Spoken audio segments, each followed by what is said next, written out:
Welcome to our channel Gurukul IT academy. इस चैनल के अंदर हम लोग आज केमिस्ट्री का क्लास 11th का पहला चैप्टर डिस्कस करने जा रहे हैं, जो कि some basic concept of chemistry. इसके अंदर हम लोग क्या पढ़ेंगे? इसके अंदर बेसिकली हम लोग वही प्रीवियस चीज़ों को डिस्कस करेंगे जो हम लोगों ने क्लास 10 में पढ़ी है, और इसके अंदर हम लोग एक बेसिक सा इंट्रोडक्शन लेंगे कि आगे आने वाले 11th और 12th के सेशन में आपको क्या क्या चीज़ें पढ़नी है, किस तरीके से आपके सिलेबस का क्लासिफिकेशन हुआ है, किस तरीके से आपके सिलेबस को बांटा गया है। फॉर एग्जांपल, जानकारी के लिए चीज़ जान लीजिए कि आपके सिलेबस को बेसिकली 3 पार्ट्स में डिवाइड किया गया है, which are physical chemistry, organic and inorganic. Clear? तो अभी हम लोग पहले चैप्टर को डिस्कस कर रहे हैं। चैप्टर में देखिए क्या है, समझते हैं। Chemistry is defined as the study of the composition of property and interaction of matter.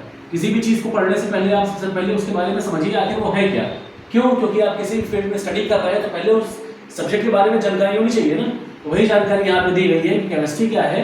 Chemistry को डिफाइन किया गया है एक ऐसी ब्रांच ऑफ साइंस के रूप में जो कि किसी भी चीज के कंपोजिशन, प्रॉपर्टीज और इंटरेक्शन के बारे में स्टडी करती है। Clear? Chemistry is often called the central science. Chemistry को सेंट्रल साइंस में कहा जाता है। क्यों? क्योंकि ये जुड़ी होती है बायोकेमिस्ट्री से भी, लाइफ साइंस से भी, अप्लाइड साइंस से भी, मेडिकल साइंस से भी और इंजीनियरिंग से भी, जो कि यहाँ पे दिया हुआ है। ये फिजिकल साइंस से भी जुड़ी हुई है, केमिस्ट्री से भी जुड़ी हुई है, लाइफ साइंस से भी जुड़ी हुई है, अप्लाइड साइंस से भी जुड़ी हुई है, मेडिसिन से भी जुड़ी हुई है और इंजीनियरिंग से भी जुड़ी हुई है। दैट मीन्स यहाँ पे ये चीज क्लियर होती है कि without this chemistry this things can't be possible. Clear है? तो ये सभी चीजें इंपॉर्टेंट है, आप इनको नोट डाउन कर लीजिए। हम लोग इस चैप्टर में आगे बढ़ते हैं। ठीक, आगे देखिए केमिस्ट्री क्या होती है तो समझ लिया। अब केमिस्ट्री की कई सारी ब्रांचेस भी होती हैं। जैसे साइंस की बेसिकली 3 ब्रांचेस होती हैं, फिजिक्स, केमिस्ट्री एंड बायो, जिसमें से एक आप पढ़ रहे हो। तो यहाँ पे केमिस्ट्री की कई सारी ब्रांचेस को डिस्कस किया गया है, जिसमें से पहली है हम लोग की फिजिकल केमिस्ट्री। फिजिकल केमिस्ट्री इस एक प्रकार की ऐसी ब्रांच है केमिस्ट्री की जिसके अंदर हम लोग सब्सटेंस की फिजिकल प्रॉपर्टीज के बारे में पढ़ते हैं। सब्सटेंस की फिजिकल प्रॉपर्टीज के बारे में पढ़ते हैं, जो कि उनके केमिकल स्ट्रक्चर, प्रॉपर्टीज और रिएक्शन पे डिपेंड करता है। इंपॉर्टेंट। क्लियर? अगर आगे बढ़ा जाए तो नेक्स्ट जो ब्रांच है वो है इनऑर्गेनिक केमिस्ट्री। इनऑर्गेनिक केमिस्ट्री के अंदर हम लोग क्या करते हैं?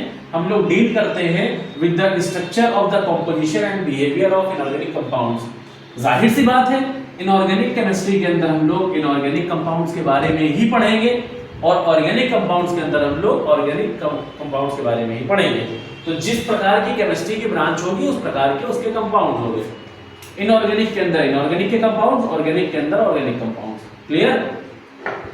यहाँ पे हम लोग क्या करते हैं, इस ब्रांच के अंदर हम लोग इनऑर्गेनिक केमिस्ट्री के जितने भी कंपाउंड्स होते हैं, जितने भी एग्जांपल्स है कंपाउंड्स के, उन सभी के बारे में डिटेल स्टडी करते हैं। उनके बिहेवियर के बारे में, उनके कंपोजिशन के बारे में, उनके मैटर के अरेंजमेंट के बारे में, उनकी फिजिकल केमिकल प्रॉपर्टीज के बारे में, उनकी रिएक्शंस के बारे में, इन सभी चीजों के बारे में हम यहाँ पे डिस्कस करते हैं। अगर आगे बढ़ा जाए तो यहाँ पे हम लोग देख सकते हैं कि ऑर्गेनिक केमिस्ट्री क्या होती है। ऑर्गेनिक केमिस्ट्री के अंदर भी हम लोग जो ऑर्गेनिक कंपाउंड्स होते हैं उनके केमिकल नेचर, केमिकल बिहेवियर और किस तरीके से मैटर का अरेंजमेंट होता है, उनकी फिजिकल और केमिकल प्रॉपर्टीज के साथ उसको समझते हैं। क्लियर?